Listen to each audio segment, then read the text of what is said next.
One other aspect of what's happening with Meta and their complete capitulation, their complete folding of their fact-checking infrastructure, is a story that when I first heard it, I thought, okay, this is people trolling him. Because as you know, the minute he announced it, people started posting, increasingly hilarious and utterly absurd takes, like the memes announcing his death and, that he had a rat penis transplant. well, yeah, that one terrible.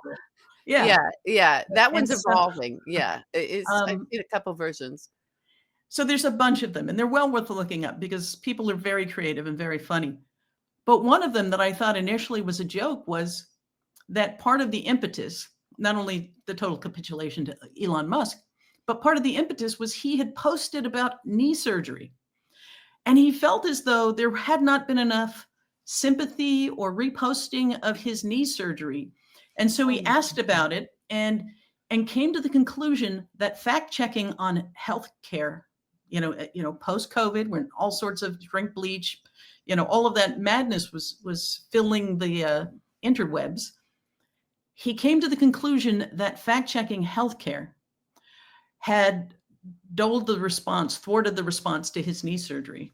And that's the thread that he began to pull. And again, it sounds absolutely, outrageous, but yeah, there's plenty of evidence. Is this a mothering issue? He wasn't mothered enough? It's either a daddy issue or a mommy issue. Well, you know what? Here's the thing. You're seeing these personalities all merge together. Zuckerberg was quoted as saying something about if you criticize him for dismantling fact checking, then your problem is wokeness, your virtue signaling. So they're all talking from the same playbook.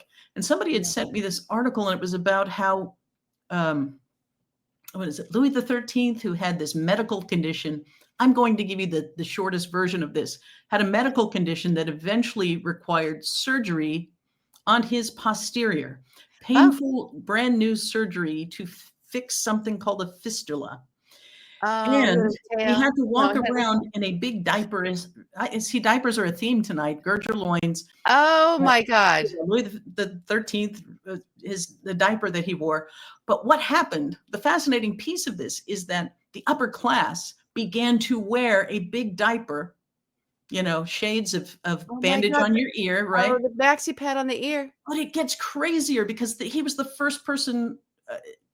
They practiced this surgery on indigent people in the hospital, some who died. They did. And once they had gotten to the place where they were willing to do it on the king, and he survived it, right? But here's the thing.